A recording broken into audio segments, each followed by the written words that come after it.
my Immortal Rock Toss Challenge.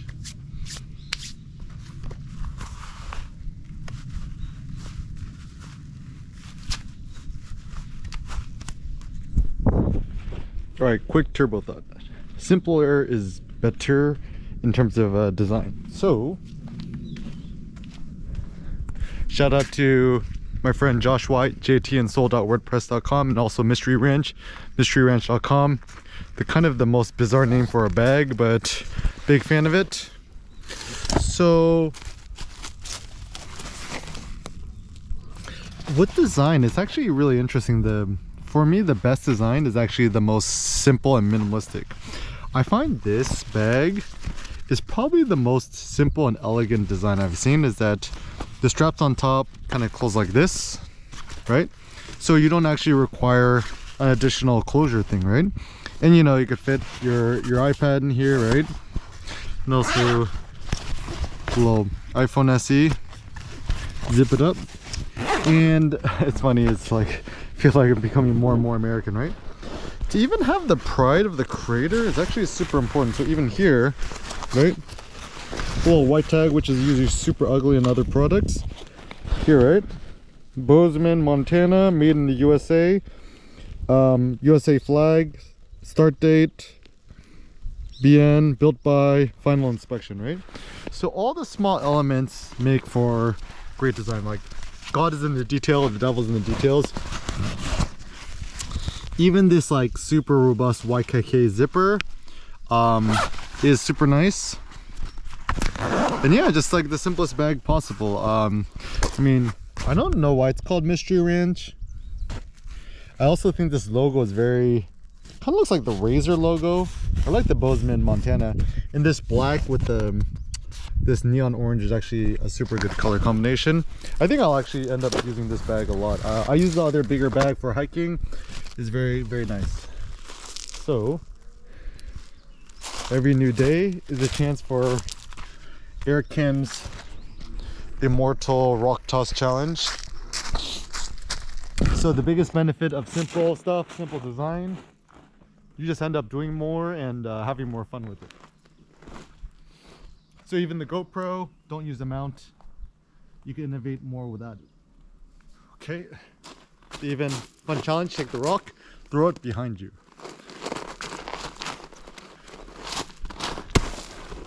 It's quite fun. Toss in the air and let go.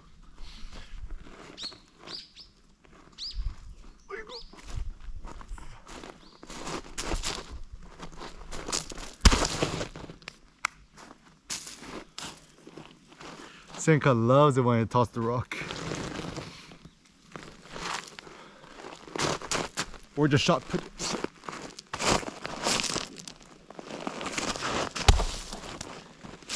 And bada bing, bada boom, that's all you gotta do.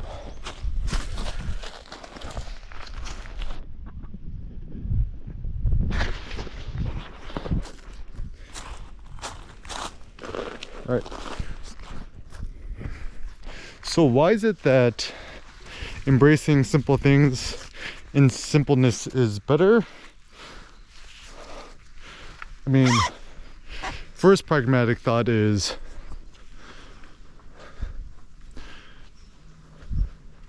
the simpler something is, the fewer encumbrances you got along the way, and as a consequence, you just kind of go out and just kind of do more, adventure more, explore more, and become more. So I think one of the things that are a little bit foolish about American modes of thinking is thinking that doing more is better, right? So I think this is kind of a foolish idea. So for example, what's more impressive or interesting or better for your physiological strength to do? To pick up a 1 pound dumbbell and then repetition it, lift it 100,000 times, or to pick up 1,000 pounds once off the floor, once every month or every 2 months. I think the latter. And the nice thing with simple stuff, so I think when it's simpler, there's higher adherence. So for example, the reason I really like the Ricoh GR digital camera, the GR3X, etc., is the simpler it is, the more you're just gonna have it, you know, in your front pocket, right? Zip it up. Even also with the GoPro, turning off the LCD screen in the front, turn off the blinking lights. Certainly there's much more optimal ways to do it, but the upside of doing what's simpler is you'll just end up vlogging more naturally, having more fun with it. And I think that's kind of the point of it all, right? Same thing with Vibram 5-finger shoes. I wear them without socks. Just slip them on, just kind of go out, and you could deadlift, hill sprint if you want to, you know, whatever. Also the upside of just wearing a simple clothes outfit, get some UV radiations is good. But anyways, so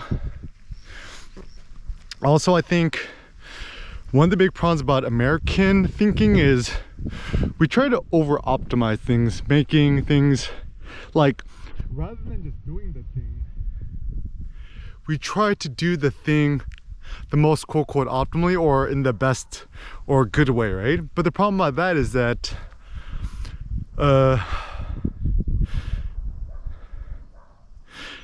like, this is my belief, to just do the thing that you want to do and do it poorly is better than not doing the thing, because paralysis by analysis, we think too much about doing the thing and we just end up not doing it. So one of the downsides of having too many cameras is, you know, the desired thing, the desire, what's the word, desideratum, is to go out and make photos, right? That's the point. But then the bigger, the heavier, the more cumbersome, the more complicated it is, the less likely you're to do so. So there becomes this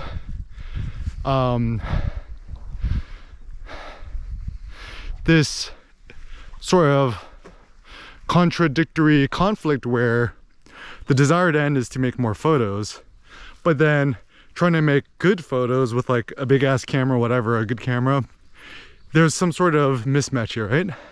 And so it's my belief that it's better to just strive to do the thing poorly or badly than to not do it at all. So for example, you know, everyone wants to get fit. The reason I recommend the rock toss challenge or just getting heavy ass kettlebell, doesn't matter if you're a guy or girl, I recommend just buying the heaviest one you could afford or get, either the 70 pounder or the 105 pounder. The Beast is a good idea. Even Cindy could swing the 105 pound kettlebell.